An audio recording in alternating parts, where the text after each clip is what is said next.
Student, welcome back to our YouTube channel medical and nurses. अब sorry for that कि आपकी 4-5 days है जो क्लासेस नहीं हो पाई। आज हम सॉल्व करने वाले हैं ऑफिशियल क्वेश्चन पेपर जो कि 5 अक्टूबर को हुआ है। ये पेपर है जो 5 अक्टूबर को कंडक्ट करवाया गया है। तो जो भी लोग ये पेपर देख रहे हैं मैं उनको बता दूँ कि क्वेश्चन बहुत ही अच्छे आए थे और जिनके मन में डाउट थे कि आपकी सीरीज़ से क्वेश्चन आते हैं तो बिल्कुल यहाँ पे बहुत सारे क्वेश्चन जो 43 सीरीज़ आपको लॉन्च की गई थी शुरुआत में ही अप्रैल के, उसमें से बहुत सारे क्वेश्चन यहाँ पे आए हुए हैं। तो यहाँ पे हम पूरा पेपर सॉल्व करेंगे। जो फर्स्ट पार्ट है रीजनल लैंग्वेज में है, जहाँ पर ये पेपर हुआ है पंजाबी लैंग्वेज में है, BFEHS का है क्योंकि, लेकिन यहाँ पर पूरा जो बाकी का सेक्शन हम पढ़ने वाले हैं तो जिनका भी अपकमिंग टाइम में एग्ज़ाम हो, चाहे कोई सा भी एग्ज़ाम, उनके लिए क्वेश्चन हेल्पफुल रहने वाले हैं। तो यहाँ पर हम शुरुआत करेंगे क्वेश्चन नंबर फर्स्ट से। और बिफोर दैट पेपर को सॉल्व करने के पहले यहाँ पर 51 से क्वेश्चन नंबर 140 तक हम यहाँ पे सॉल्व करेंगे।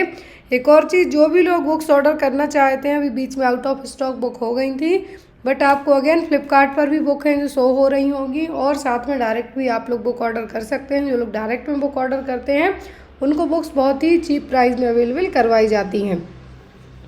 यहाँ पर जो क्वेश्चन नंबर फर्स्ट है वो 51 है, वो है अ नर्स रिसीव फॉलोइंग।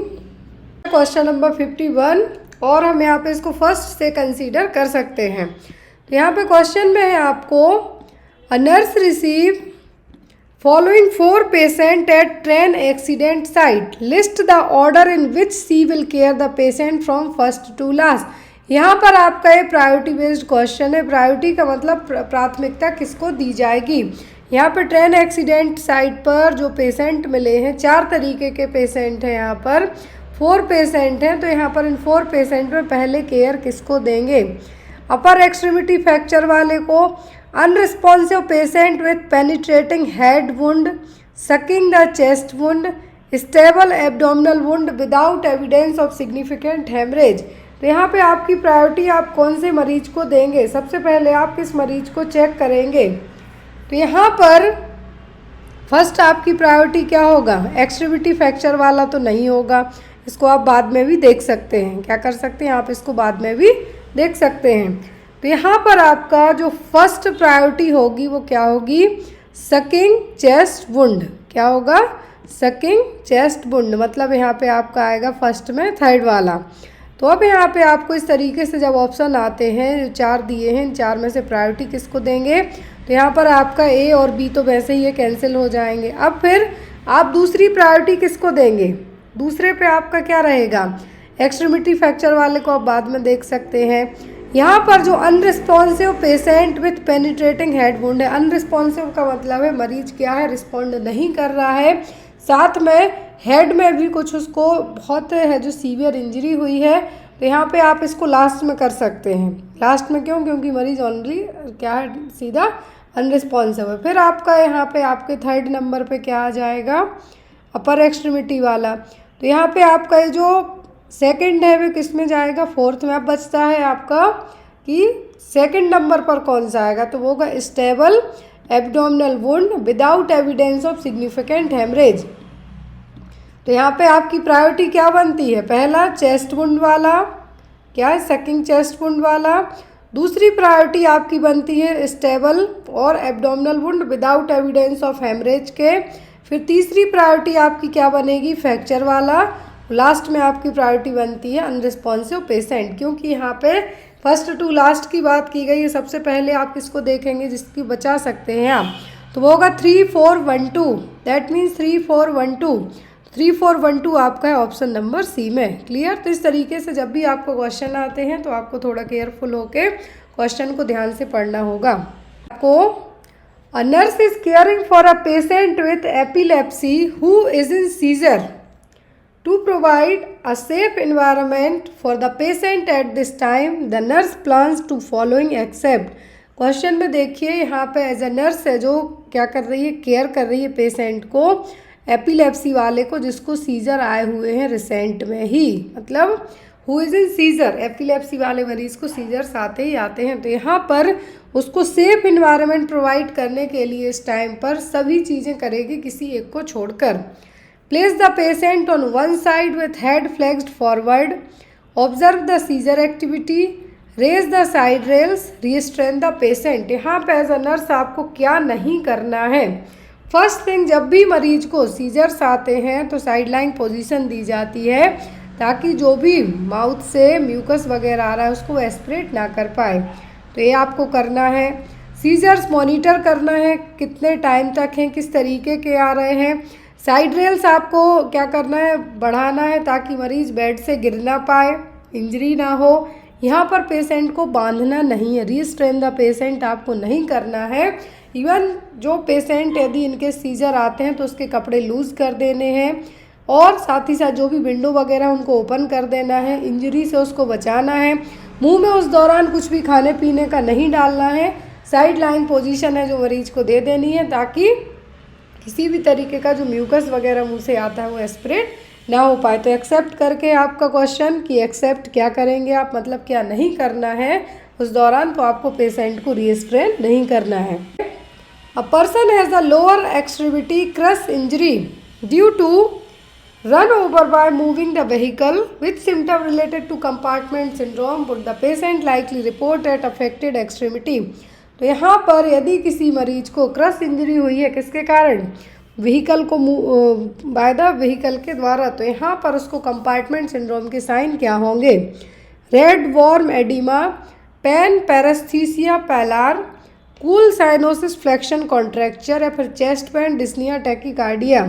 तो यहाँ पर आपको चेस्ट पेन डिस्निया टैकीकार्डिया है तो ये नहीं होगा यहाँ पर, क्योंकि ओनली स्वेलिंग बस का नहीं है, तो रेड वॉर्म एडिमा भी नहीं यहाँ पे आपका होगा। यहाँ पे आपका होगा पेन, पैरेस्थीसिया एंड पैलर। ये क्या होंगे, तीन चीज़ें देखने को मिलेंगी। कंपार्टमेंट सिंड्रोम यदि होता है, कंपार्टमेंट सिंड्रोम जो कि एक पेनफुल और बहुत ही डेंजरस सिचुएशन भी है, तो यहाँ पर कुछ हफ्ते कुछ महीनों में जनरली यदि इस तरीके की इंजरी होती है तो ठीक भी हो जाती है। तो यहाँ पर क्लिनिकल एवाल्यूएशन के थ्रू यहाँ पर सीधा सीधा आपको साफ साफ बताया भी गया है कि कुछ क्रश इंजरी हुई है व्हीकल के द्वारा, तो यहाँ पर आपको इंटरनल इंजरी के कारण ही देखने को मिल सकता है, दर्द होगा, पैरेस्थीसिया होगा, पैलरनेस देखने को मिलेगी। Which of the following chemical is used for sterilisation of endoscope. ये क्वेश्चन हमने हजारों बार पढ़ा है। एंडोस्कोपी को क्लीन करने के लिए, स्टरलाइज करने के लिए कौन सा सॉल्यूशन इस्तेमाल किया जाता है, ग्लूटाल्डिहाइड, कार्बोलिक एसिड, सेवलॉन, या फिर सोडियम हाइपोक्लोराइट। आपको मैं बता दूं जितनी भी एंडोस्कोपी हैं, स्कोप रिलेटेड जो भी मेडिकल में जो भी सर्जिकल में जो भी ट्यूब वगैरह यूज़ की जाती हैं उनको क्लीन करने के लिए इस्तेमाल होता है हमेशा 2% ग्लूटाल्डिहाइड। याद रखें 2% ग्लूटाल्डिहाइड यहाँ पे इस्तेमाल किया जाता है। सोडियम हाइपोक्लोराइट यूज़ किया जाता है HIV वाला मरीज़ है उसका लिनन के लिए, या फिर HIV के अलावा यहाँ पे आप TB वाला कोई से भी लिनन को क्लीन करने के लिए, कोविड के लिए, तो यहाँ पे सोडियम हाइपोक्लोराइड का इस्तेमाल होगा। लेकिन एंडोस्कोपी को स्टरलाइज करने के लिए जो चीज़ें इस्तेमाल होंगी, जो केमिकल यूज़ होगा वो होगा glutaraldehyde. Next one, a patient displayed disturbed, uncooperative and paranoid behaviour is admitted in emergency department. Which of the following are initial intervention except. ये देखिए मरीज क्या है, पैरानॉइड बिहेवियर शो कर रहा है, डिस्टर्ब है और कोऑपरेट भी नहीं कर रहा है, इमरजेंसी वार्ड पे एडमिट किया गया है। आप उसको सभी चीज़ें करेंगे इनिशियली, किसी एक को छोड़कर। क्या आपको नहीं करना है, restrain the patient, introduce yourself by name, administer prescribe psychotropic agent, give honest explanation. तो मरीज क्या है, पैरानॉइड है, जस्ट लाइक यहाँ पे दूसरी दुनिया में खोया हुआ टाइप, यहाँ पर अनकोऑपरेटिव भी और डिस्टर्ब भी है। तो यहाँ पे आपको क्या नहीं करना है, अपने आप को आप इंट्रोड्यूस कराएंगे, जो भी मेडिकेशन साइकेट्रिस्ट ने प्रिस्क्राइब की हैं वो देंगे, साइकोट्रोपिक एजेंट देंगे, अपना ऑनेस्टली एक्सप्लेनेशन भी उसको बताएंगे ताकि वो डरे ना। यहाँ पे आप मरीज को बांधने का काम नहीं करेंगे। ये देखिए यहाँ पर अगेन आ गया एज एन प्रायोरिटी बेस्ड, तो यहाँ पे आप पेशेंट को बांधेंगे नहीं, रिस्ट्रेन नहीं करेंगे। नेक्स्ट है, an unconscious patient is brought to emergency department without family members and friends to give the consent. Which of the following is appropriate? यहाँ पे देखिए बहुत ही अच्छा क्वेश्चन है। यदि कोई बेहोश मरीज हॉस्पिटल लाया जाता है इमरजेंसी डिपार्टमेंट में बिना किसी फैमिली फ्रेंड्स के, जो उसका कॉन्सेंट साइन नहीं कर सकते हैं, तो यहाँ पे आप क्या करेंगे, deny to treatment and report to police, wait for family members to initiate treatment, this fact must be documented and initiate the treatment, consent should take retrospectively after initial treatment. तो मरीज बेहोश है, उसका कंसेंट तो ना, साथ में family है, मरीज खुद बेहोश है, तो आप यहाँ पे क्या करेंगे, क्या आप उसकी ट्रीटमेंट को डिनाई करेंगे? बिल्कुल भी नहीं। यदि आपने डिनाई किया उतने में पेशेंट की जान भी जा सकती है, फैमिली मेम्बर्स के लोग आएंगे तब तक भी उसकी जान जा सकती है। और यहाँ पर जब उसको होश आएगा उसके बाद आप यहाँ पे वो करेंगे तो भी यहाँ पे सही नहीं होगा।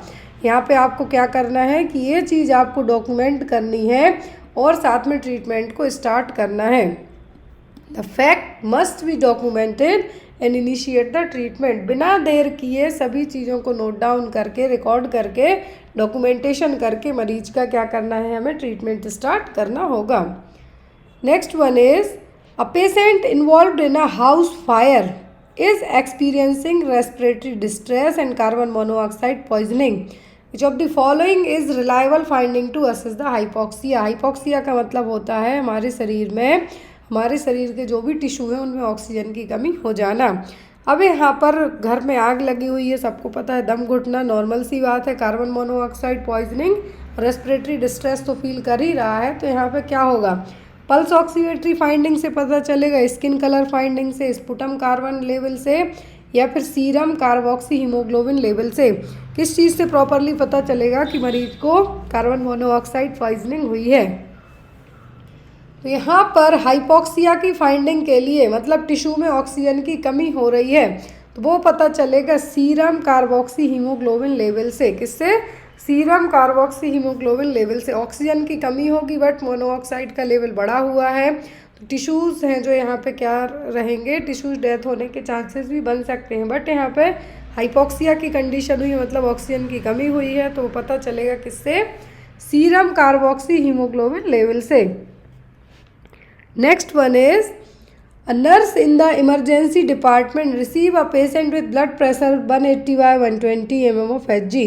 After the administration of sodium nitroprusside, nurse develop a plan of care for the patient. Priority nursing action is, यदि कोई मरीज हॉस्पिटल में लाया गया है, बीपी बहुत हाई है, सिस्टोलिक 180 है, डायस्टोलिक 120 है, लोअर रीडिंग कितनी है 120 है, मतलब बहुत हाई बीपी, यहाँ पर नॉर्मल होता है 120/80। अब मरीज को एडमिनिस्टर किया गया है क्या, सोडियम नाइट्रोप्रोसाइड। क्या है? सोडियम नाइट्रो जो प्रोसाइड, यहाँ पर मेडिकेशन मरीज को एडमिनिस्टर की गई है, तो यहाँ पर उसके बाद आप एज अ केयर प्लान बनाते हैं, तो आपकी प्रायोरिटी क्या होगी, monitor urinary output, assess serum sodium level, taking vital sign every 5 minute, या फिर एडवाइज रिलैक्सेशन थेरेपी। यहाँ पे आप क्या करेंगे, तो सोडियम नाइट्रोप्रोसाइड है, क्या है, फास्ट एक्टिंग वैसोडाइलेटर है, जो आपके बीपी को क्या करेगी, इनिशियली लो करने का काम करेगी।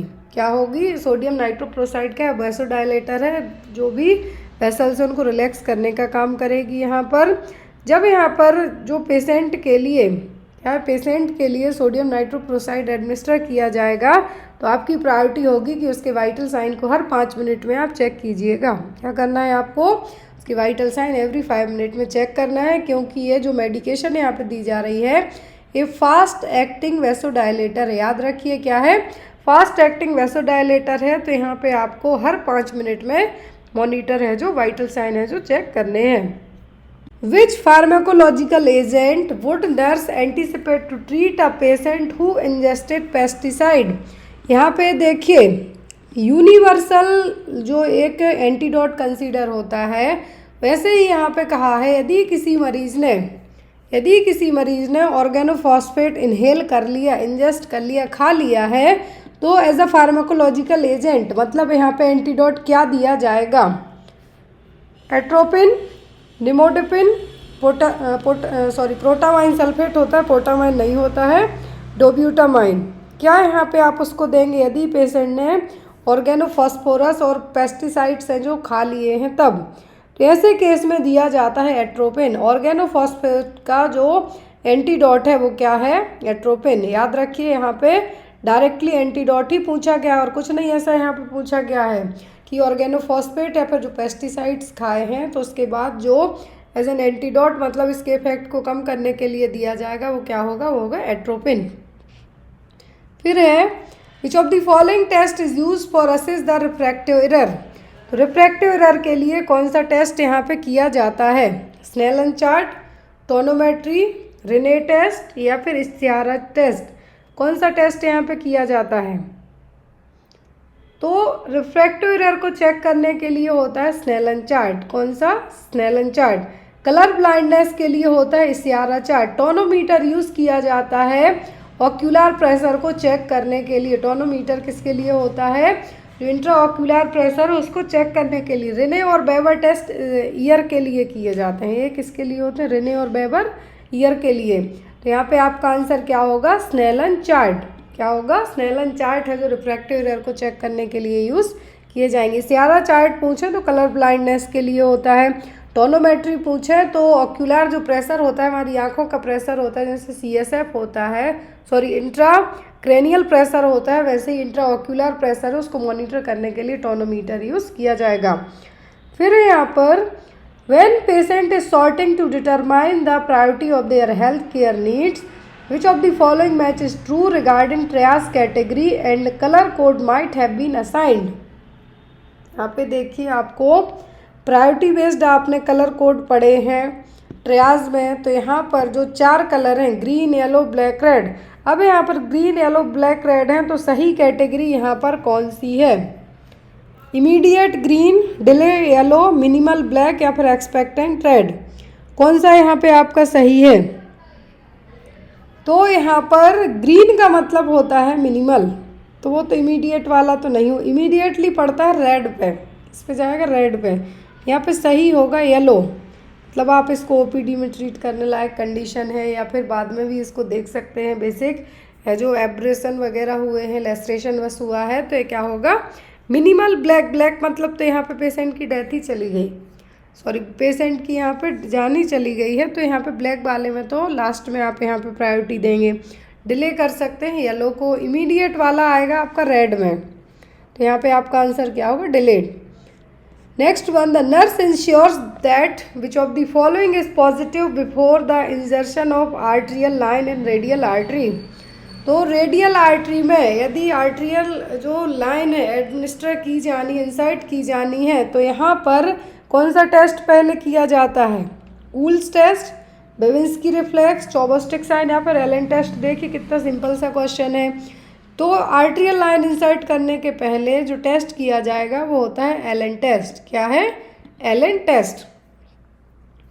Next one is which of the following is the appropriate nursing intervention for patient with delirium in the ICU। यदि किसी मरीज को ICU में डेलीरियम होते हैं तब आप क्या करेंगे, use clock and calendar, restrict caregiver at bedside, look directly at patient when communicate, silence the alarm.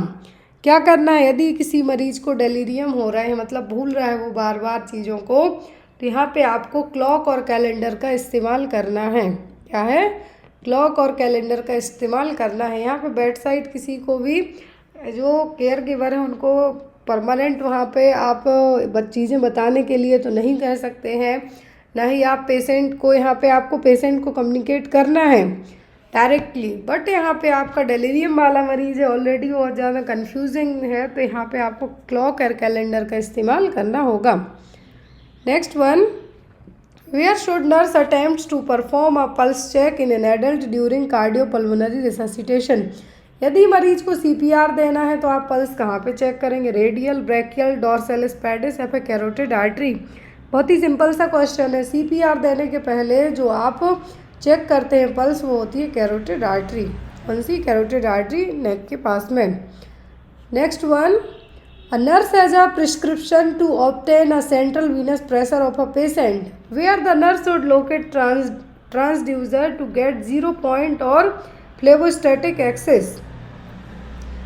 तो यहाँ पर आपको यदि किसी मरीज का CVP चेक करना है, सेंट्रल वीनस प्रेशर चेक करना है, तो ट्रांसड्यूसर को आप 0 पॉइंट और जो फ्लोवोस्टैटिक एक्सेस पॉइंट है वो कहाँ पर होगा, at the mid clavicular line at the 3rd intercostal space पर, at the mid clavicular line at the 4th intercostal space, at the mid axillary line at the third intercostal space, या फिर at the mid axillary line at the fourth intercostal space. कहाँ पर है जो आप CBP check करेंगे? जहाँ पर जो आपको 0 पॉइंट और फ्लेवोस्टैटिक पॉइंट है जो एक्सिस रहेगा, तो वो होगा यहाँ पर at the mid axillary line at the fourth intercostal space. कहाँ पर? Option number D. क्लियर है? तो CBP चेक करने के लिए यहाँ पे प्रिस्क्रिप्शन में CBP कहा गया है, तो कहाँ पे मॉनिटर करना है आपको? Mid axillary line at the fourth intercostal space. While interpreting ABG report of a patient, nurse observe the following parameters। ABG report में ये सब पैरामीटर्स देखने को मिलते हैं। pH वैल्यू 7.6, PaO2 है 120 mm of Hg, PaCO2 है 31 mm of Hg और HCO3 है 23 MEq per liter। Nurse concludes that the patient has, यहाँ पर ऑक्सीजन, कार्बन डाइऑक्साइड, HCO3 और pH 7.6 है। तो यहाँ पर क्या आप फाइंडिंग करेंगे? Respiratory alkalosis partially compensated, respiratory alkalosis uncompensated, metabolic alkalosis partially compensated, या फिर मेटाबॉलिक एल्क्लोसिस अनकम्पनसेटेड। कौन से पॉइंट्स को आप यहाँ पे कंसीडर करेंगे? यहाँ पर होगा आपका रेस्पिरेटरी एल्क्लोसिस अनकम्पनसेटेड। फिर एक क्वेश्चन आपको, a nurse assign the patient with head injury वाला मरीज है। The patient reports having incomprehensible sound, abnormal flexion in response to painful stimuli, in response eye opening to pain, how much score nurse assigned by Glasgow Coma scale। मरीज को incomprehensible sound, क्या है? incomprehensible sound है, abnormal flexion देखने को मिल रहे हैं, और साथ में जो आई ओपनिंग रिस्पॉन्स है, क्या हो रहा है? यहाँ पर दर्द हो रहा है आंखें खोलने में। तो कितना GCS जो स्केल है हमारी ग्लासगो कोमा स्केल है, जो कॉन्शियसनेस लेवल को चेक करने के लिए यूज़ की जाती है, तो यहाँ पर आप उसको कितने पॉइंट देंगे? तो मैक्सिमम होते हैं 15। कितने? 15। तो यहाँ पर जो आप इसको पॉइंट देंगे वो होंगे आपके 7। कितने होंगे? 7। फिर यहाँ पर Which of the following observation by the nurse indicate need for suction in a patient with tracheostomy or endotracheal tube। तो यहाँ पर कौन सी ऑब्जर्वेशन से पता चलेगा कि मरीज को सक्शन की ज़रूरत है? ET ट्यूब से या फिर ट्रैकियोस्टोमी ट्यूब से? क्लियर ब्रीथ साउंड से, visible secretion in the tube, SpO2 is 95%, decrease in peak airway pressure. किससे आप पता करेंगे? यहाँ पर इंडिकेशन है यहाँ पर कि पेशेंट को सक्शन करने की ज़रूरत है, तो वो होगा कि जब सीक्रेशन विजिबल दिखाई दे रहा हो। क्या? Visible secretion in the tube.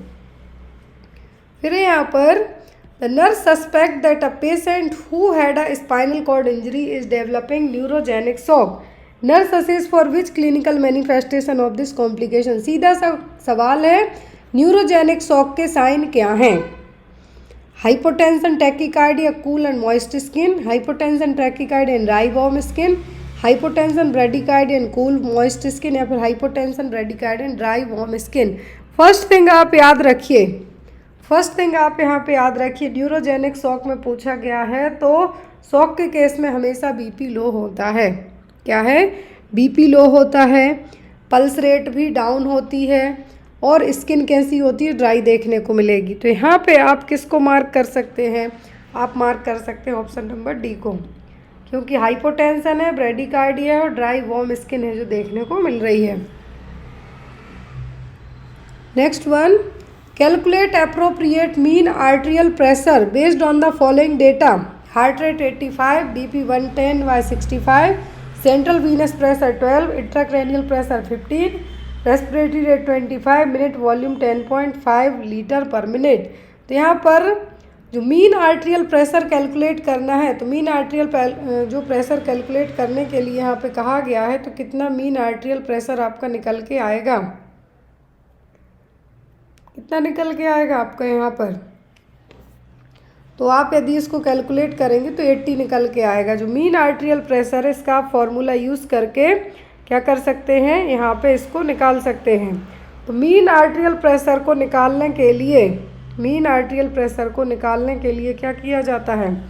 Diastolic यहाँ पे मैं लिख देती हूँ आपको, डायस्टोलिक बीपी प्लस 1/3, फिर यहाँ पर आता है systolic BP minus diastolic BP. तो इस तरीके से आप यहाँ पे इसको निकाल सकते हैं। तो यहाँ पर आपका जो सिस्टोलिक जो मीन आर्टेरियल प्रेशर आप निकालते हैं, तो ये देखिए यहाँ पर सिस्टोलिक 10 है, डायस्टोलिक 65 है। यहाँ पर सीबीपी, आईसीपी इन सब की ज़रूरत तो पड़ेगी नहीं। तो मीन आर्टेरियल प्रेशर जो आपका कैलकुलेट होके आएगा वो कितना आएगा, 80। Next one is a coronary care unit CCU. Nurse is caring for a patient admitted with acute myocardial infarction. The nurse should monitor for which most common change in ECG. सीधा सा question है, MI वाले patient में ECG में क्या देखने को मिलेगा? Pathologic Q wave, widen QRS complex, depressed ST segment या फिर एलिवेटेड ST सेगमेंट। तो MI वाले पेशेंट में ST सेगमेंट हमेशा एलिवेट देखने को मिलता है। तो यहाँ पे आपको सीधा ही आप चाहें तो याद भी कर सकते हैं ECG जो चेंजेस देखने को मिलते हैं कि शॉक में क्या चेंजेस होंगे, यदि हार्ट अटैक आता है तो क्या चेंजेस होंगे। तो यहाँ पर वैसे ही MI वाले पेशेंट में ST सेगमेंट क्या रहेगा, एलिवेट रहेगा। The nurse instructs a female patient about collecting urine sample for culture and sensitivity. Which does the nurse include in patient teaching regarding collection? तो यहाँ पर यदि फीमेल पेशेंट का यूरिन सैंपल कलेक्ट किया जाना है कल्चर के लिए और सेंसिटिविटी टेस्ट के लिए, तो यहाँ पर क्या चीज़ें आपके जो पेशेंट का आप सैंपल कलेक्ट करेंगे तो आपको क्या पता होना चाहिए। Freshly voided clean catch initial stream, freshly void clean catch postprandial, freshly clean voided initial specimen,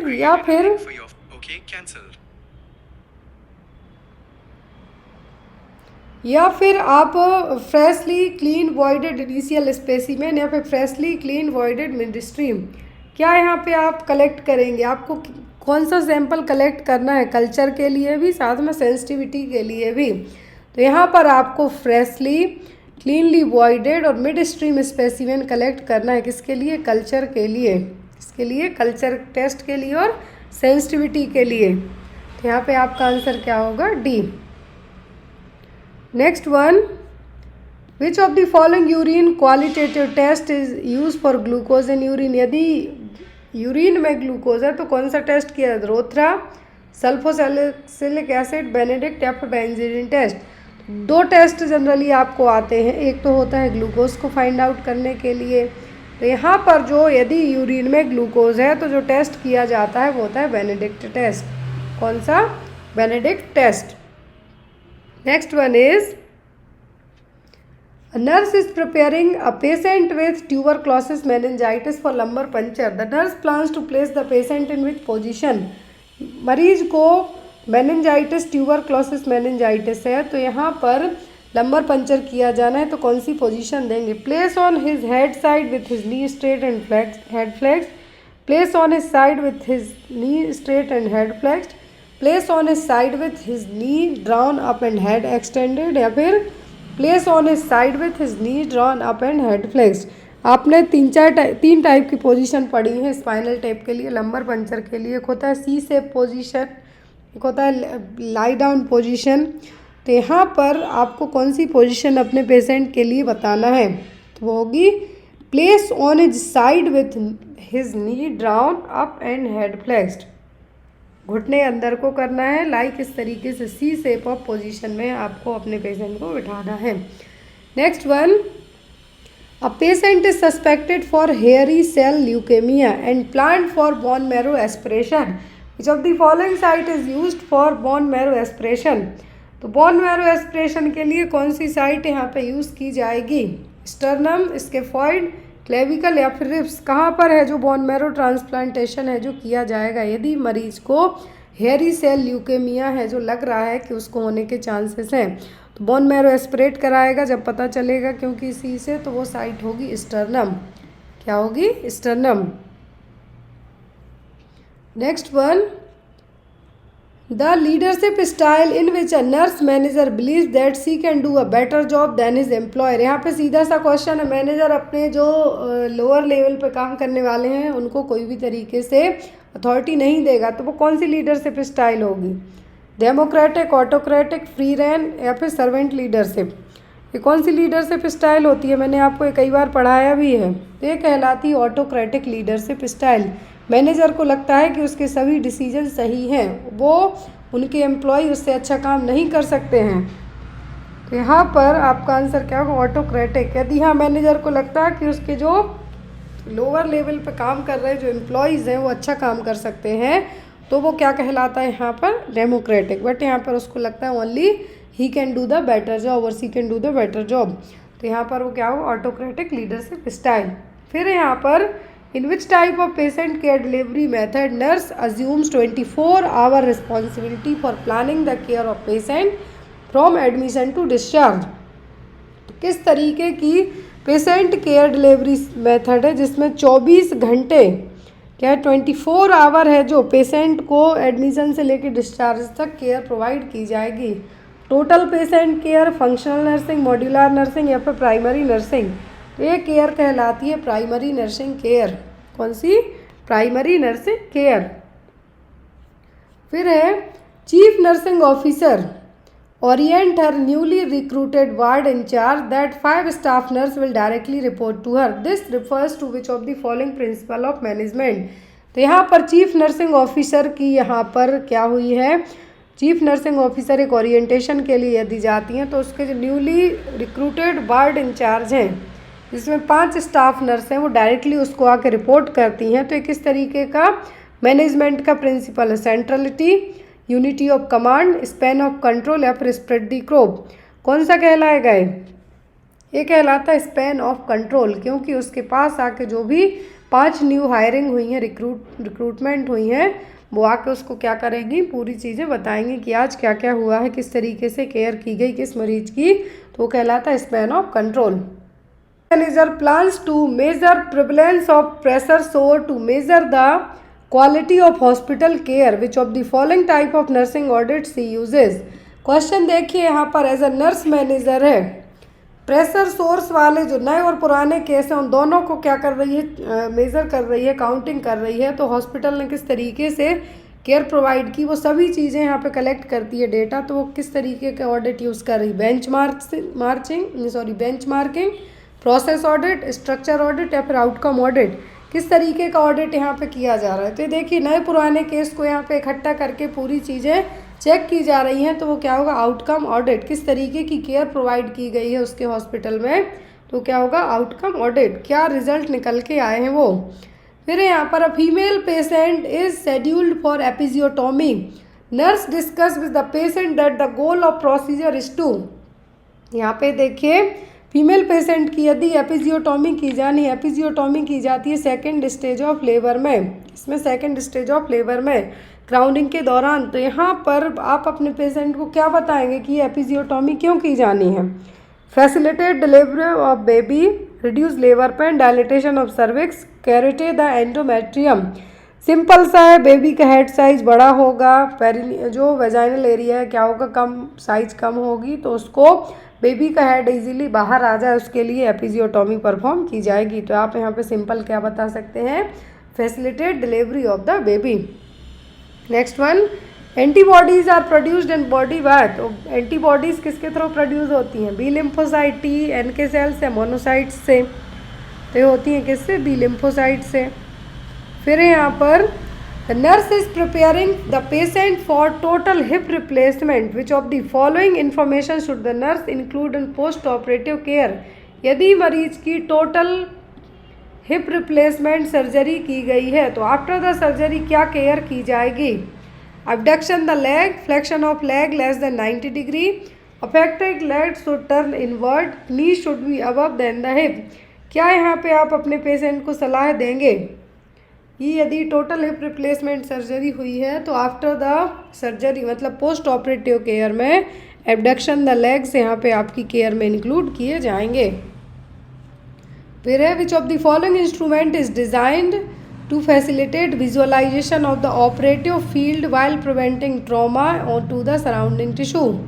तो यहाँ पर सराउंडिंग टिश्यू को ट्रॉमा से बचाने के लिए ड्यूरिंग द सर्जरी के टाइम पर इंटरनल ऑर्गन को प्रॉपर तरीके से विजुअलाइज करने के लिए क्या यूज़ किया जाता है, डायलेटर, मेलेट, रेट्रैक्टर या फिर बैकस्टिच। ए मैंने आपको कई बार बताया भी है। तो यहाँ पर क्या यूज़ किए जाएंगे, रिट्रैक्टर। क्या यूज़ किए जाते हैं, रिट्रैक्टर, ताकि वो होल्ड करके रख सकें। कोई भी ऑर्गन की सर्जरी की जाती है तो रिट्रैक्टर का यूज़ किया जाएगा। नेक्स्ट वन, ताकि सराउंडिंग टिश्यू में इंजरी ना हो पाए। Nurse is caring for a patient who has been transferred to surgical unit after a cholecystectomy. मरीज की सर्जरी हुई है, उसके बाद वो कोलिसिस्टेक्टोमी सर्जरी के बाद क्या किया गया, ट्रांसफ़र किया गया है। During the post operative period the patient complains of pain at the incision site during the coughing. Cholecystectomy surgery के बाद पोस्ट ऑपरेटिव वार्ड में मरीज़ क्या कहता है कि जब वो खांस रहा है तो उसको दर्द हो रहा है जहाँ पे इंसिजन लगा है। Which of the following patient action indicate the need for further education. यहाँ पर मरीज के इस क्वेश्चन से आप उसको किस तरीके से बताएंगे। Split the affected side, avoid taking deep breath, gradually increase physical activity, turn the position. Cholecystectomy के बाद यहाँ पे पोस्ट ऑपरेटिव केयर यदि पेशेंट को की जा रही है, उस दौरान मरीज कहता है कि उसको खांसने में दिक्कत हो रही है, तो यहाँ पे आप उसको क्या कहेंगे कि अवॉइड कीजिए, avoid taking the deep breath. Cholecystectomy के बाद उसको जो इंसिजन साइट है, पेन हो रहा है खांसने में, तो क्या कहना है, avoid taking the deep breathe. Next one, a patient is scheduled for a Whipple resection. The nurse is aware that this surgical procedure is indication for the Whipple resection। किस सर्जरी में यूज़ किया जाता है, resection का मतलब तो होता है सीधा कट करना। Chronic pancreatitis, appendicitis, intestinal obstruction या फिर हाइटल हर्निया के लिए ये किया जाता है। पैंक्रेटाइटिस के लिए Whipple प्रोसीजर इसके लिए होता है, क्रॉनिक पैंक्रेटाइटिस के लिए। फिर यहाँ पर deficiency of which of the following vitamin cause the pellagra. तो यहाँ पे आपको ऑप्शन जानने की ज़रूरत नहीं है, डायरेक्ट आप मार्क कर सकते हैं नियासिन की कमी से, जिसमें 4D सिम्टम देखने को मिलते हैं। पेलाग्रा क्या होगा आपका answer, niacin. Next is for a patient to scheduled adrenalectomy. Adrenal gland होती है जो, उसको यहाँ पे कट किया जाना है। Nurse knowing that which complication can arise as a result of manipulation of the tumor during the adrenalectomy। यदि ट्यूमर को यहाँ पे क्या किया जाना है, निकाला जाना है बाय द एड्रेनलेक्टोमी सर्जरी के द्वारा, तो यहाँ पे क्या कॉम्प्लिकेशन डेवलप हो सकते हैं। हाइपरटेंसिव क्राइसिस हो सकता है, एड्रिनल इनसफिशियंसी हो सकता है, टेटेनी हो सकता है, हाइपोथर्मिया हो सकता है। क्या कॉम्प्लिकेशन डेवलप होने के चांसेस हो सकते हैं। तो यहाँ पर एड्रेनलेक्टोमी सर्जरी यदि क्या की जा रही है, शेड्यूल की गई है, तो एज अ कॉम्प्लिकेशन भी पता होने चाहिए। तो वो हो सकता है हाइपरटेंसिव क्राइसिस भी मरीज को हो सकता है। सडनली मरीज का बीपी है जो बहुत ज़्यादा हाई हो सकता है, तो यहाँ पर क्या होगा आपका answer, A. Next one, a patient with right side pneumothorax is scheduled of emergency decompress व inserting a large bore needle. तो यहाँ पर जो लार्ज बोर निडल इंसर्ट की जानी है राइट साइड न्यूमोथोरैक्स में, तो यहाँ पर कहाँ पे की जाएगी, at the second intercostal space mid clavicular line of left side, या फिर at the second intercostal space with mid clavicular line of right side, या फिर fifth intercostal space on left side mid axillary line में, या फिर fifth intercostal space right side mid axillary line. कहाँ पर है जो लार्ज बोर निडल इंसर्ट की जाएगी। क्वेश्चन ये है कि लार्ज बोर निडल इंसर्ट है जो कहाँ पे की जाएगी, न्यूमोथोरैक्स में, राइट साइड न्यूमोथोरैक्स में। यहाँ पर एक की जाएगी सेकेंड इंटरकोस्टल स्पेस में ही mid clavicular line on the right side में। फिर है the characteristic clinical features of attention deficit hyper activity disorder is. तो ADHD के, attention deficit hyper activity disorder ADHD के क्लिनिकल सिम्टम क्या है, poor attention span, hyper activity, motor tics, hyper activity, vocal tics, obsession and compulsion, impulsivity, hyper activity, poor attention span, distractibility, physical violence, fire setting और assaulting. क्या कर सकता है patient यदि ADHD वाला है तब, हाइपर एक्टिव होता है, इम्पल्सिविटी होती है, अटेंशन किसी भी चीज़ पे नहीं रहेगा, बस उचकते कूदते फांदते रहेगा, डिस्ट्रैक्ट भी रहेगा। तो यहाँ पे आपके सभी चीज़ें क्या होंगी, सी। ADHD वाले पेशेंट में आपने देखा होगा बहुत ज़्यादा हाइपर रहते हैं, इम्पल्सिव रहेंगे, मतलब कुछ ना सुनना ना देखना कुछ नहीं, और किसी भी जगह उनका टेंशन तो बिल्कुल भी नहीं रहेगा, वो क्या कर रहे हैं उनको उससे कोई लेना देना नहीं। Next one, which of the following first line pharmacological drug use to treat the bipolar mania. Bipolar mania की फर्स्ट लाइन ड्रग क्या है? हेलोपेरिडोल, लिथियम, एमिट्रिप्टिलिन या फिर डाइजेपाम। बाइपोलर मैनिया में जो ड्रग ऑफ चॉइस यूज़ की जाती है वो होती है लिथियम वॉल्प्रेट। क्या है? Lithium valproate. Next one, a patient states I wish I were dead, the nurse priority action is. यदि मरीज कह रहा है कि मेरी इच्छा है कि मैं मर जाऊं, तो यहाँ पर एज अ नर्स आप क्या कहेंगे? Treatment with ECT, notify the family immediately, conduct a proper suicide risk assessment, provide reassurance that things will improve. यदि मरीज के मन में सुसाइडल थॉट्स आ रहे हैं, यहाँ पर वो क्या कर रहा है? आई wish I were dead, that means मरीज डिप्रेशन वाला है, और यहाँ पे आपकी प्रायोरिटी होगी कि सुसाइडल रिस्क असेसमेंट है जो यहाँ पे कंडक्ट किया जाए। डायरेक्ट ECT आप उसको नहीं दे देंगे, आपको उसके मन की बात पता करनी है कि उसके मन में थॉट्स क्यों आ रहे हैं, तो असेसमेंट आपको करना होगा। फिर है निगेटिव सिम्टम ऑफ सीजोफेनिया। तो पॉजिटिव में तो रिकवरी होने के चांसेस हो भी जाते हैं, यदि मरीज को निगेटिव सिम्टम आ जाए सीजोफेनिया में, तब ट्रीटमेंट जो यहाँ पे हम ये कह सकते हैं रिकवरी होने के चांस कम हो जाते हैं, ना के बराबर हो जाते हैं। तो कौन सा होगा negative symptom? Auditory hallucination, paranoid, flat affect and avolition, disorganized speech. तो वो होगा यहाँ पर निगेटिव सिम्टम में flat affected and avolition. Next is, when screening families for post-traumatic stress disorder following a major natural disaster, psychiatric, mental health, nurse are practicing which type of disease prevention? यदि PTSD वाले में क्या है? PTSD वाले में आप क्या कर रहे हैं? स्क्रीनिंग करते हैं उन फैमिलीज़ की। PTSD में आपका कोई लव्ड वन की डेथ हो जाए या किसी के साथ कोई इस तरीके की घटना हुई है कि उस तरीके का सीन देख के वो, यदि उसके साथ भले ना हुआ, उस सामने कुछ चीज़ें हुए तो उसको अपने आप को उस जगह पर रख के सोचने लगे, तो वो सब चीज़ें यहाँ पर आप करते हैं यदि, तो किस तरीके की डिसीज़ को प्रिवेंट करने के लिए आप यहाँ पे स्क्रीनिंग कर रहे हैं। प्राइमरी प्रिवेंशन, सेकेंडरी, टर्सरी या फिर यूनिवर्सल। तो यहाँ पर सेकेंडरी है, क्योंकि यहाँ पर घटना घट चुकी है ऑलरेडी। PTSD का केस है या फिर कोई नेचुरल डिजास्टर के कारण किसी के यहाँ कुछ हुआ है, कोई भी रीज़न हो सकता है, तो यहाँ पर आपको क्या करना है? सेकेंडरी मेंटल हेल्थ को आप प्रिवेंट करने के लिए चीज़ें कर रहे हैं, क्योंकि प्राइमरी में तो ऑलरेडी कंडीशन हो चुकी है, सेकेंडरी में अब आपको उसके आगे के फैक्टर्स से प्रिवेंट करना है, तो यहाँ पे आप ये करेंगे। Following assessment finding should the nurse expect to identify as involvement of cerebellum in multiple sclerosis. तो यहाँ पर कौन सी फाइंडिंग में पता चलेगा कि मल्टीपल स्क्लेरोसिस में सेरिबेलम भी इन्वॉल्व हो गया है, सेरिबेलम पार्ट भी ब्रेन का इन्वॉल्व है। Ataxia, muscle atrophy, vision loss या फिर डिमेंशिया, किससे पता चलेगा कि जो यहाँ पर मल्टीपल स्क्लेरोसिस है इसमें सेरिबेलम पार्ट भी इन्वॉल्व हुआ है? कौन सा साइन है यहाँ पे देख के आप पता करेंगे, तो होगा ataxia. Next one, which of the following describe the cognitive triad of depression. Depression के 3 ट्रायड साइन पूछे हैं, हेल्पलेसनेस, होपलेसनेस और worthlessness.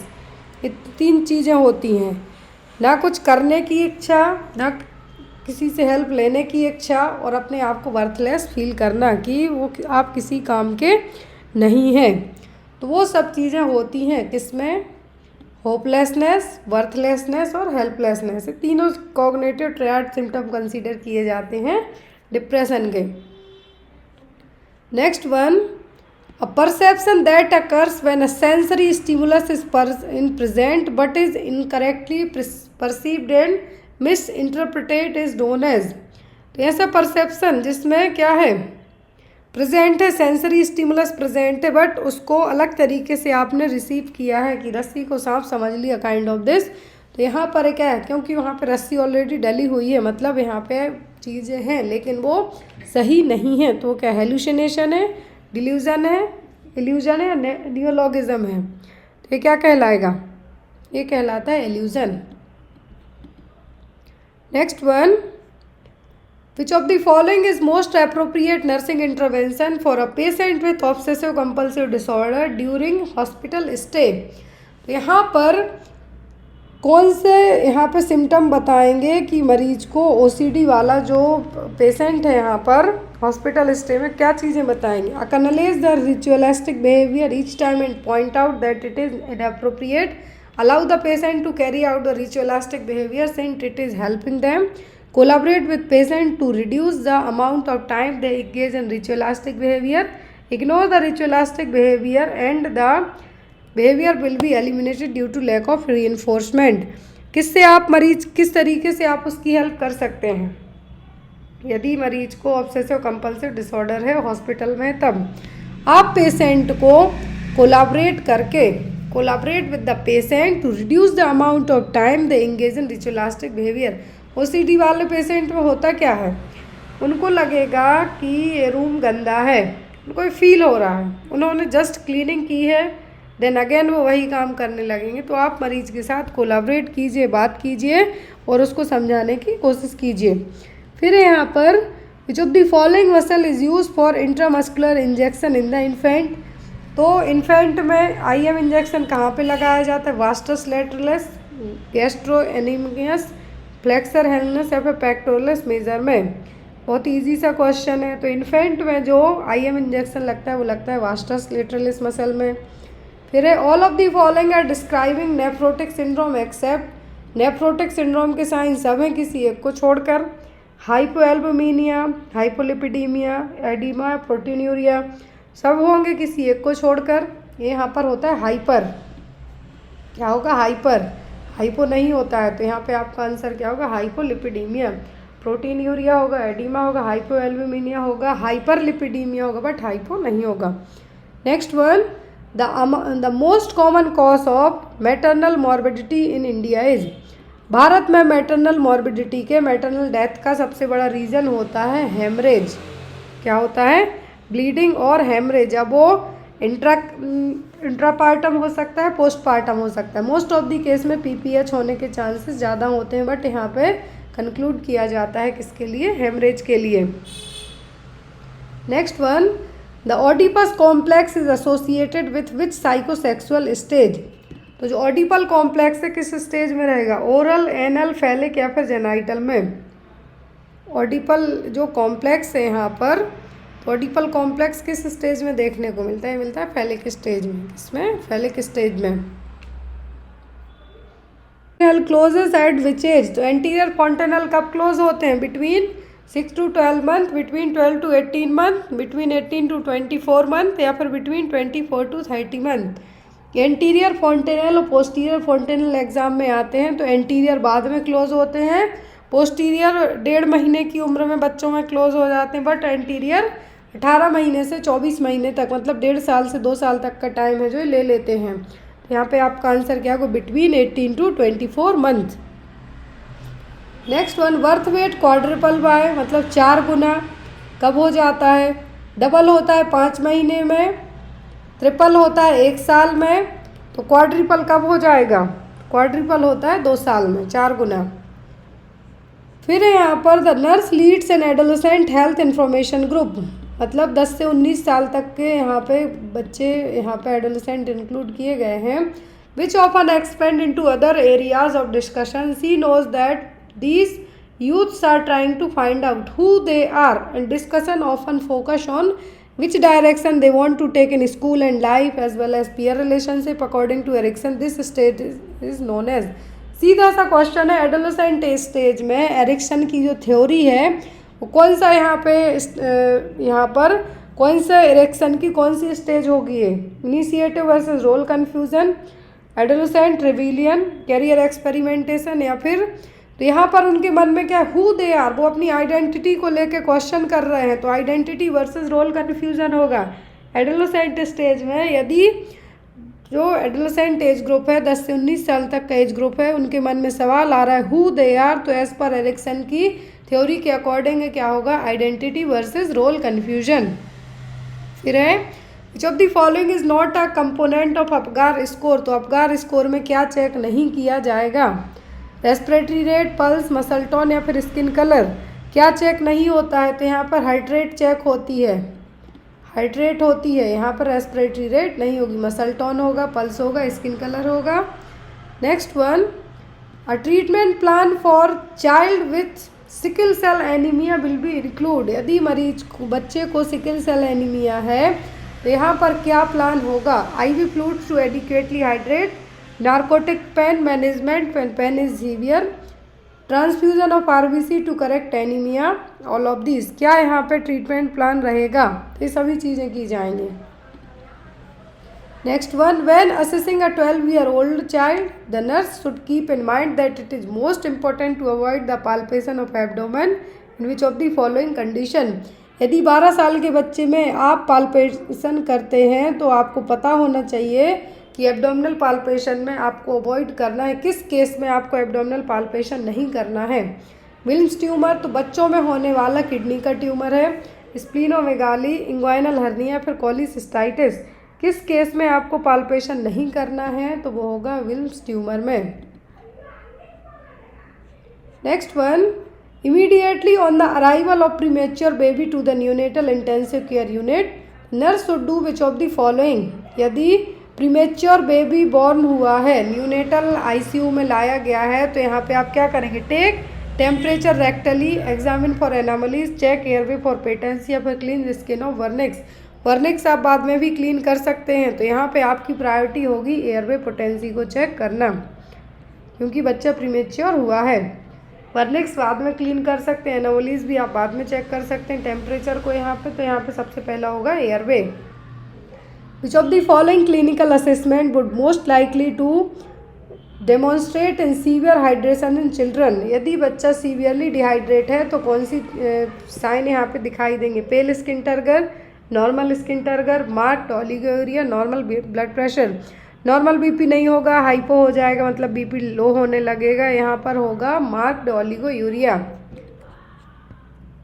Next is patient who is receiving oxytocin to induce labour, which assessment finding would cause the nurse to immediately discontinue the oxytocin infusion.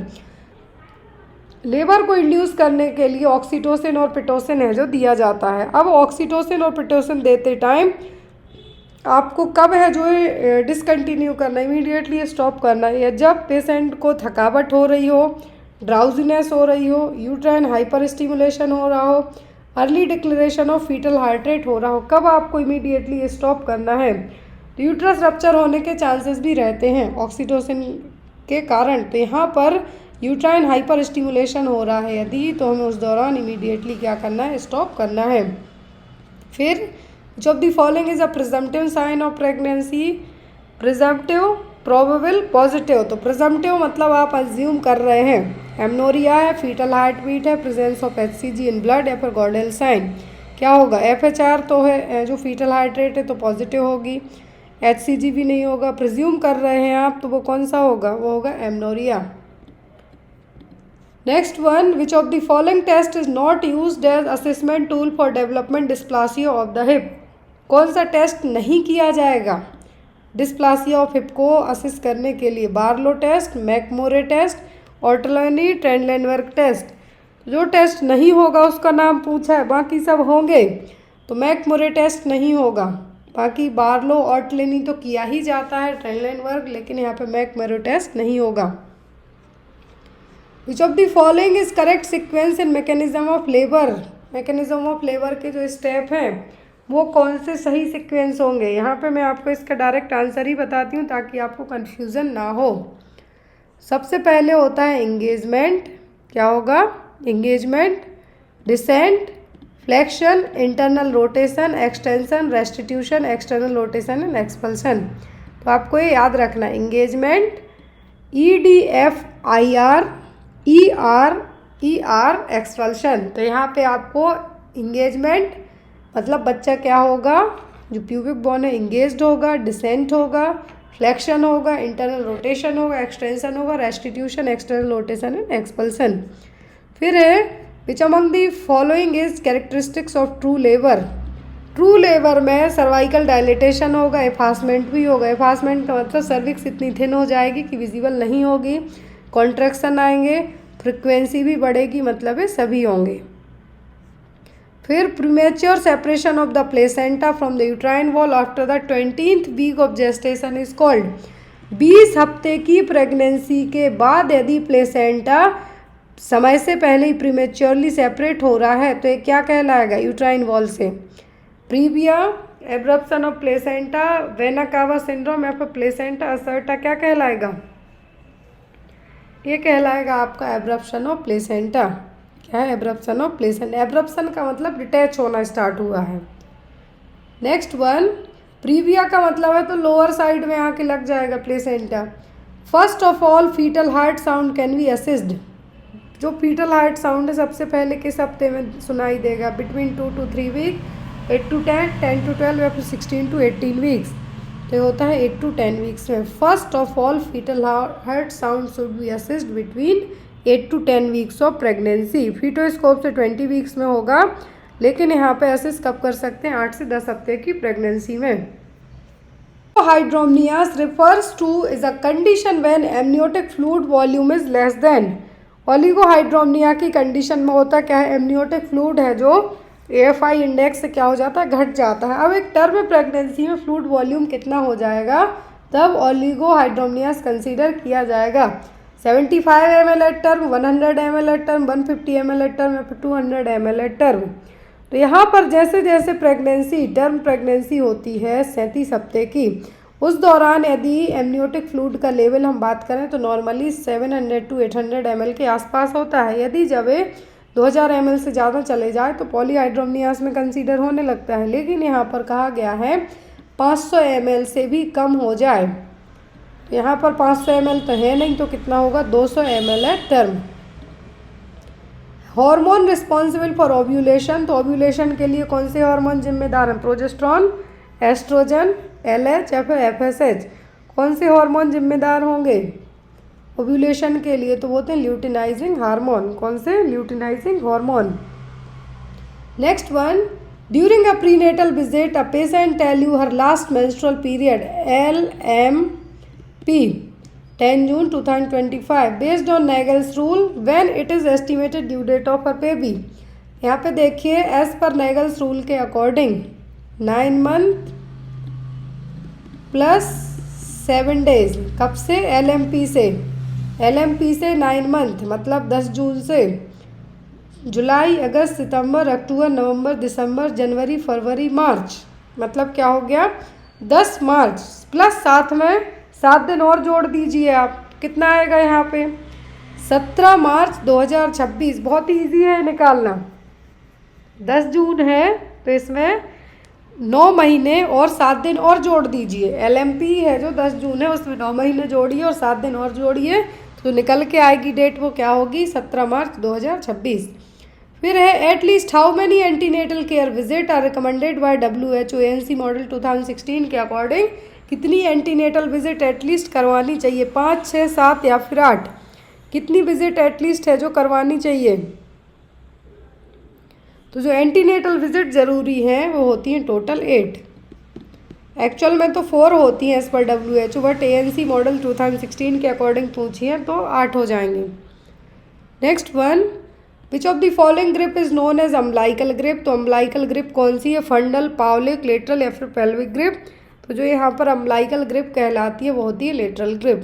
कौन सी, lateral grip.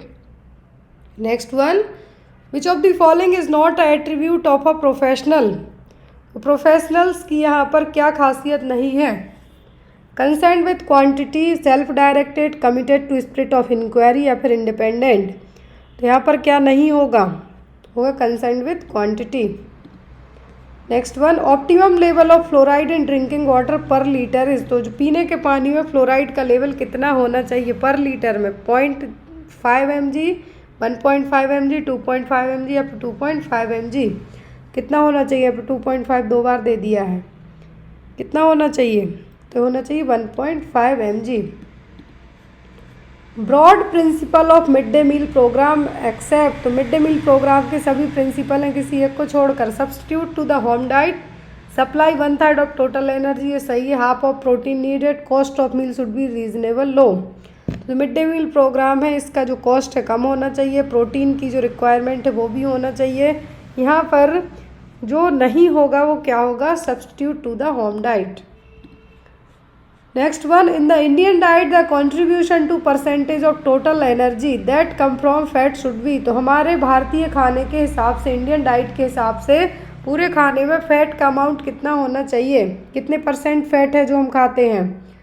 1 से 15%, 15 से 30%, 30 से 60% या फिर 60 से 75%। जो टोटल एनर्जी है, तो फैट आपको पता होना चाहिए 1 ग्राम फैट से 9 किलो कैलोरी आपको प्रोवाइड होती है। तो यहाँ पर फैट से कितनी जो पूरे दिन की एनर्जी हम ले लेते हैं वो होती है 15 से 30% तक।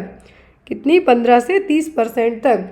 एज पर National Family Health Survey 5 the prevalence of anaemia in women 15 to 49 in India is. तो 5वां जो NFHS है जो हो चुका है, नेशनल फैमिली हेल्थ सर्वे 5th हो चुका है, जिसमें कहा गया है कि 15 से 49 साल की महिलाओं में एनीमिया का जो प्रेवलेंसी रेट है वो कितना निकल गया है? 25.1%, 57%, 67% या फिर 72.6%। नेशनल फैमिली हेल्थ सर्वे के अकॉर्डिंग यदि हम बात करें तो वो निकल के आया 57% तक, जो कि एक बहुत बड़ा आंकड़ा है। महिलाओं में एनीमिया कितना है? 57% तक, जो 15 से 49 साल तक की महिलाएं हैं। Next one is which of the following is a goal of LaQshya programme launched by ministry of health and family welfare. ये आपको कई एग्जाम में आया है और इसका मेन एम क्या है? जो लेबर रूम में मैटरनिटी ओटीज़ है उनकी क्वालिटी को इम्प्रूव करना। क्या है? To improve quality of care in labour room and maternity OTs. फिर है following infectious agents can be transmitted by healthy carrier except. तो यहाँ पर कौन से इन्फेक्शियस एजेंट हैं जो हेल्दी कैरियर के थ्रू ट्रांसमिट हो सकते किसी एक को छोड़कर? पोलियोमाइलाइटिस, कोलेरा, मेनिंगोकोकल मेनिंजाइटिस या फिर मीजल्स। तो एक हेल्दी इंडिविजुअल के थ्रू भी इनका ट्रांसमिशन हो सकता है, तो सब हैं किसी एक को छोड़कर, तो वो होंगे मीजल्स। बाकी सबके हो सकते हैं, मीजल्स का यहाँ पे पर्सन हेल्दी नहीं दिखेगा। Next one, farmers lungs is caused by. Farmers lung किससे होंगे? Cotton dust, can fibre, silica या फिर ग्रेन डस्ट से। तो फार्मर लंग्स के लिए रिस्पॉन्सिबल माना गया है क्या? Grain dust. फिर है following are principle of health education in community health education except. सभी प्रिंसिपल होने चाहिए कम्युनिटी हेल्थ एजुकेशन में, किसी एक को छोड़कर। Credibility, reinforcement, unknown to known या फिर कम्युनिटी पार्टिसिपेशन। तो यहाँ पे होता है known to unknown, not unknown to known. Credible होना चाहिए, रीइंफोर्समेंट होना चाहिए, कम्युनिटी का पार्टिसिपेशन होना चाहिए, नॉन टू अननोन होनी चाहिए, अननोन टू नॉन नहीं होना चाहिए। तो यहाँ पे आप किसको मार्क करेंगे? सी को। फिर है proximal row of carpal bones are consist of. Proximal row क्या है कार्पल बोन्स की? स्केफॉइड, ल्यूनेट, ट्राइनक्लेंट एंड पिसिफॉर्म। तो यहाँ पे आपको जो 4 ऑप्शन दिए गए हैं इनमें से आपको प्रॉक्सिमल रो बताना है कार्पल बोन्स की। तो जो यहाँ पे आपका सही होगा वो फर्स्ट ही होगा, स्केफॉइड, ल्यूनेट, ट्राइक्वेंट्रल एंड पिसिफॉर्म। याद शॉर्ट नाम से आप SLTP। नेक्स्ट इज जननी शिशु सुरक्षा कार्यक्रम for pregnant women was launched on. तो जो JSSK जननी शिशु सुरक्षा कार्यक्रम है ये कब लॉन्च हुआ था? जननी शिशु सुरक्षा कार्यक्रम लॉन्च हुआ था 1 जून 2011 को। JSY 2005 में आया था, बट जननी शिशु सुरक्षा कार्यक्रम आया था 1 जून 2011 को। मैटरनल हेल्थ के अलावा जो न्यूनेट्स हैं उनकी भी केयर की जाना। तो यहाँ पे क्या है? 1 जून 2011। फिर है which of the following sign और symptom indicate salicylate toxicity. Aspirin toxicity और सैलिसिलेट टॉक्सिसिटी के साइन क्या होंगे? चेस्ट पेन होगा, पिंक कलर यूरिन होगा, स्लो पल्स रेट होगा, रिंगिंग इन ईयर्स होगा। तो मैं बता दूं सबसे फर्स्ट साइन होता है सैलिसिलेट टॉक्सिसिटी का कानों में घंटियां बजना, ringing in the ears. Next one, select the anatomic malformation associated with the tetralogy of Fallot. Tetralogy of Fallot में सबको पता होगा टोटल 4 डिफेक्ट इंक्लूड होते हैं। कितने? 4 डिफेक्ट इंक्लूड होते हैं। तो वो 4 डिफेक्ट यहाँ पे कौन से हैं? Ventricular septal defect, overriding of aorta, right ventricular hypertrophy, pulmonary stenosis. तो यहाँ पे आपका आंसर भी ऑप्शन नंबर फर्स्ट ही होगा। बाकी अगर आपको पता हो ना हो कोई वो नहीं पड़ता, क्योंकि टोटल 4 हैं। जो इसमें बूट शेप्ड हार्ट भी देखने को मिलेगा, वेंट्रिकुलर सेप्टल डिफेक्ट होगा, ओवरराइडिंग अओर्टा होगा, राइट वेंट्रिकुलर हाइपरट्रॉफी होगी और पल्मोनरी स्टेनोसिस देखने को मिलेगा। शेड्यूल फॉर कोलोनोस्कोपी, कोलोन का विजुअलाइजेशन होना है। After taking informed consent which of the following drug can be used to relax the colonic musculature and to reduce spasm during colonoscopy. कौन सी मेडिसिन का इस्तेमाल किया जाएगा ताकि कोलोन में किसी भी तरीके के मसल्स हैं जो उनको प्रॉपर तरीके से रिलैक्स किया जा सके। इंसुलिन, ग्लूकागोन, ओपियोइड एनाल्जेसिक या फिर कैल्शियम चैनल ब्लॉकर। तो कौन सी मेडिसिन यहाँ पे दी जाएगी? तो वो होगी ग्लूकागोन। कौन सी होगी? Glucagon. Next one, a peri operative nurse educates the student nurse that which of the following surgical procedure is in indication for retinal detachment. तो रेटिनल डिटैचमेंट के लिए कौन सा प्रोसीजर किया जाएगा? Laser assisted in situ keratomileusis, conductive keratoplasty, sclera buckle या फिर extra capsular cataract extraction. Peri operative क्या है? एक होता है प्री मतलब पहले, फिर होता है पेरी और दूसरा होता है पोस्ट। यहाँ पर जो नर्स है रेटिनल डिटैचमेंट वाले, जो उनकी स्टूडेंट नर्स है, उनको क्या बताएंगे कौन सा होने वाला, कौन सी सर्जरी जरूरी है रेटिनल डिटैचमेंट में? तो वो होगी sclera buckle. Next one, the nurse writes a problem of altered body image for 37-year patient with colostomy, which intervention should be implemented. यदि 37 साल के पर्सन की कोलोस्टोमी हुई है, उसके बाद वो बॉडी इमेज को लेके क्या है, परेशान है, तो यहाँ पर आप क्या इम्प्लीमेंटेशन लिखेंगे? Demonstrate how to irrigate the colostomy, provide information about expected bowel function, encourage the patient to verbalize feeling about stoma, perform a head to toe assessment every shift। यहाँ पे आप पेशेंट को इनकरेज करेंगे कि जो stoma है उसको यदि फिलअप आपको फील होता है तो आप उसको बता सकते हैं। Next one, a nurse plan care for patient with chronic obstructive pulmonary disease, understanding that the patient is most likely to experience what type of acid base imbalance. COPD वाले मरीज में कौन सा एसिड बेस इम्बैलेंस डेवलप हो सकता है? Respiratory acidosis, metabolic acidosis, metabolic alkalosis या respiratory alkalosis. कौन सा यहाँ पर एसिड इम्बैलेंस देखने को मिलेगा? तो होगा रेस्पिरेटरी एसिडोसिस सीओपीडी वाले मरीज में। फिर है which of the following is used as an emergency contraceptive. तो सबको पता है डेपो प्रोवेरा तो एवरी 3 मंथ में दिया जाता है, अर्गोमेट्रिन है नहीं। यहाँ पर जो इमरजेंसी कॉन्ट्रासेप्टिव में यूज़ किए जाते हैं वो होते हैं levonorgestrel, just like ipill, ican. Last is which of the following is most common cause of neonatal death in India. तो भारत में न्यूनेटल डेथ होने का जो मेन रीज़न होता है वो होता है प्रीमेच्योरिटी और low birth weight babies. Answer होगा फर्स्ट।